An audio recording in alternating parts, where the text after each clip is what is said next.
ఏం బీమారి వచ్చింది నాకు అర్థం కాదు. రైతు బంధు ఇస్తానికి కూడా శాతం అయితే లేదా?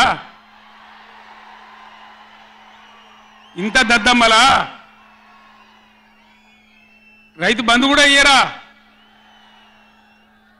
నియమ ఇస్తే ఇచ్చినవు, ఇవ్వకపోతే ఇయ్యలే. ఇస్తే ఇచ్చినవు, ఇవ్వకపోతే ఇయ్యలే. అన్నదాతలను పట్టుకొని రైతులను పట్టుకొని రైతు బంధు అడిగాను అని చెప్పుతోని కొట్టున్నట్టవా? ఎన్ని గుండెలురా మీకు? ఎట్లా మాట్లాడతారు? కండకావరమా? కన్ను నెత్తికొచ్చినాయా? ప్రజలని నానేది అట్లా. ఒక్క మాట చెప్తున్న జాగ్రత్త. నోడు దురిసి మాట్లాడటోలారా, చెప్పులు పంటలు పండించే రైతులకు కూడా ఉంటాయి.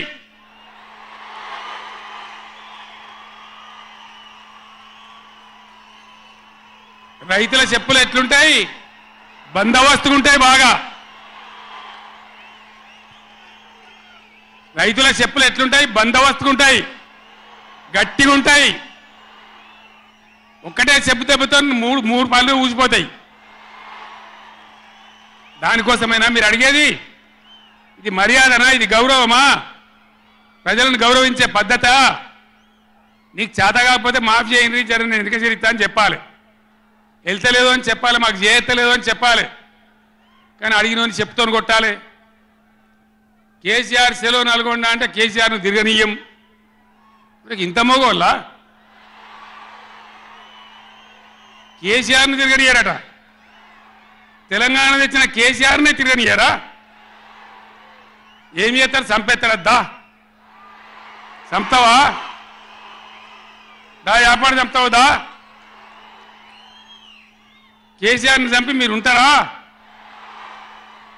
ఇది పద్ధత? ప్రతిపక్ష పార్టీ తప్పకుండా ప్రజల సమస్యల మీద వస్తుంది, ప్రజల మధ్య అడుగుతుంది, వాదన చెప్తుంది. నీ దమ్ముంటే మేము చేసిన దానికన్నా ఇంకా మంచిగా చేసి చూపి. కరెంటు మంచిగా చూపి.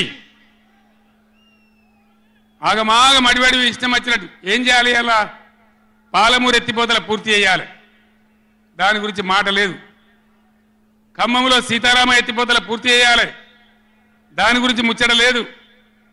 ఇంకా గురుకులాలు ఎక్కువ పెట్టాలి పేద పిల్లల గురించి, ఆ ముచ్చట లేదు. కరెంటు మంచిగా ఇవ్వాలి, ఆ ముచ్చట లేదు. మంచినీళ్ళు రావాలి మంచిగా. రాష్ట్రంలో చాలా దిక్కువ తిప్పలైతా ఉన్నది, పట్టించుకునే నాతులు లేడు. ఇంత మాయలమే ఇవన్నీ మాయం చేసి బలాదురుగా తిరుగుతామనుకుంటున్నారా? తిరగని ఏం జాగ్రత్త అని చెప్తా ఉన్నా. తప్పక నిలదీస్తాం, ఎండగడతాం. ఇంకో మాట, ఈ ప్రభుత్వాన్ని ఈ నల్లగొండ సభ నుంచి నేను హెచ్చరిస్తా ఉన్నా. ఇవాళ గోదావరికి ప్రధానమైన ఉపనదే ప్రాణహిత నది. ఇవాళ కూడా 5,000 క్యూసెక్కులు నీళ్ళు వస్తూ ఉన్నాయి. అవి ఎత్తిపోయాలి, ఎల్ఎండి ఎంఎండి నింపాలి, రైతులకు నీళ్ళు ఇవ్వాలి. కానీ ఏం చేస్తారు? మేడిగడ్డ పోతాము, బూరుగడ్డకు పోతాం, బొందలగడ్డకు పోతాము. ఏ తోకమట్టున్నది మేడిగడ్డ అక్కడ. మీ బండారం బిడ్డ ఈ స్టేజ్ మీద కూర్చున్న నాయకులు ఏమవుతున్నామో, ఈ అసెంబ్లీ అయిపోయిన తర్వాత మేము కూడా అడిగి పోతాం, మీ చరిత్ర మొత్తం ఎండగడతాం. ఓ లంగ చేత పెట్టి పోయిన ప్రభుత్వాన్ని బదనాం చేయాలి, బట్టగాల్చి మీదేయాలని మేము మేడిగడ్డ పోతాం. ఏం బిక్తాం మేడిగడ్డ అక్కడ పోయి? ఎందుకు పోతున్నావు మేడిగడ్డకు? దమ్ముంటే నీళ్ళు ఎత్తిపోయి, నీళ్ళున్నాయి, కాపర్ డ్యామ్ పెట్టి కూడా నీళ్ళు ఎత్తిపోయచ్చు. రైతుల ఈ కేసీఆర్ని బదనాం చేయాలని ఒక దుష్టబుద్ధి పెట్టుకొని రైతుల పొలాలను కొడతారా? ఇలా బంధు పెట్టిన మైబాద్కు నీళ్ళు వస్తలేవు, డోర్నగర్కు నీళ్ళు వస్తలేవు, సూర్యాపేటకు తుంగతుర్తికి మునిపొచ్చిన నీళ్ళు వస్తలేవు, తగ్గిపోతున్నాయి. ఇదా మీ రాజకీయం? మీ చిల్లర రాజకీయం. మేడిగడ్డ కాడైనా ఉంటే అందులో 250 పిల్లర్లు ఉంటాయి, 250 300 ఉంటాయి. కాళేశ్వరం ప్రాజెక్ట్ అంటే ఒక ఆటబొమ్మ కాదు. 3 బ్యారేజీలు ఉంటాయి గోదావరి మీద, 200 కిలోమీటర్ల టన్నెల్స్ ఉంటాయి, 1500 కిలోమీటర్ల కాలువ ఉంటుంది, ఒక 19 సబ్స్టేషన్లు ఉంటాయి, ఒక 20 రిజర్వాయర్లు ఉంటాయి. ఇదంతా కాళేశ్వరం ప్రాజెక్టు కాదట. ఒక 2-3 పిల్లర్లు కుంగిపోయినాయి. ఎన్నిసార్లు కుంగిపోలే? నాగార్జున సార్లు కుంగిపోలేదా? కడెం ప్రాజెక్టు గేట్లు కొట్టుకపోలేదా? మొన్నటిదాకా మూసీ ప్రాజెక్టు గేట్లు చక్కగా ఉండేదా? కొట్టుకపోలేదా? ఏదైనా పోతే సదరాలు దాన్ని మంచిగా చేయాలి. తొందరగా మంచిగా చేసి రైతులకు నీళ్ళు ఇవ్వాలి. కానీ మేము మేడిగడ్డకు పోతాం, బొందలగడ్డకు పోతాం, ఇదా రాజకీయమా? ఇది తెలివి అనిపించుకుంటుందా? ఇవి కాదు కావాల్సింది, రాష్ట్రానికి ప్రజలకు కావాల్సింది. ఓ లోడొచ్చు, వాళ్ళు గెలవచ్చు, ఎవరికి శాశ్వతం కాదు. ఇలా కొత్తగా మొదలుపెట్టిన దుకాణం కూడా కొత్తగా నేను ఇంతకుముందు చూసిన పేపర్లలో, సోషల్ మీడియాలో చూసిన నేను. వరికి పంటలకు కనీస మద్దతు ధర వస్తే వాళ్ళు చెప్పిన 500 బోనస్ ఇయ్యారట. అంటే ఏమన్నట్టు? ఎందుకు చెప్పిన మరి అన్నాడు? మద్దతు ధర రాలేదా? కేసీఆర్ గవర్నమెంట్ అప్పుడు వడ్లని కొనలేదా? డబ్బులు బ్యాంకులో వల్లేదా? మరి ఇవాళ 20 ఏమైంది? అదే ఆఫీసర్లు కదా, అదే ప్రభుత్వ వ్యవస్థ కదా, అదే కలెక్టర్లు కదా, ఎక్కడికి పోయినరు? ఏం చేస్తున్నారు? మీ దొంగ మాటలతో, నంగనాచి మాటలతోని ఇతరుల మీద అబాండాలేసి ఏదో తప్పించుకుంటామంటే నడవది బిడ్డ, జాగ్రత్త. మునుపు జరిగినట్టే జరగాలి, ఇంకా మంచిగా జరగాలి. కానీ చెడ్డగా జరిగితే జరగనీయం, మిమ్మల్ని నిద్ర కూడా పోనీయమని నేను చెప్తా ఉన్నా. అట్లా కొట్లాడతాను తప్ప ఊకోము.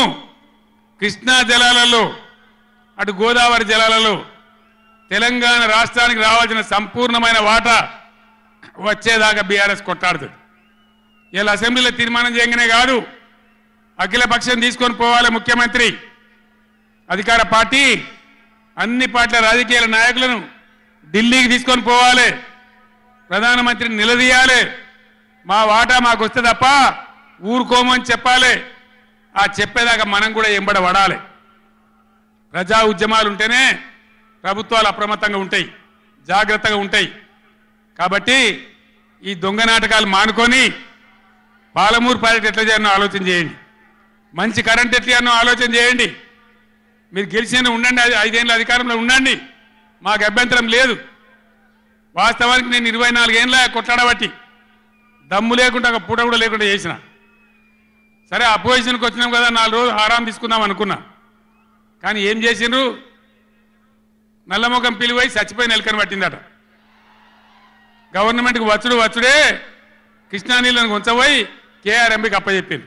పదాలు తెలియని పెదవులకు అమృత వాక్యం అమ్మ. సంతానలేమి సమస్యతో బాధపడుతున్న ప్రతి స్త్రీమూర్తి బాధను మేము అర్థం చేసుకోగలం. 49 వరల్డ్ బెస్ట్ ఎంబ్రియాలజీ ల్యాబ్ మరియు జిల్ట్రిక్స్ అలారం సిస్టాన్ని మొట్టమొదటిసారిగా ఏపీ మరియు తెలంగాణలో ఈ నెల 9న ప్రముఖ సినీ నటి స్నేహ, స్పెయిన్ దేశానికి చెందిన international senior embryologist Javier Herrera గారు ప్రారంభించారు. ఈ శుభతరుణంలో రక్త పరీక్షలు, AMH test, RBS, semen analysis, ultrasound scan, follicle scan ఈ నెల 31 వరకు ఉచితంగా అందిస్తుంది. 49 అంటే సంతానం, 49 అంటే సంతోషం.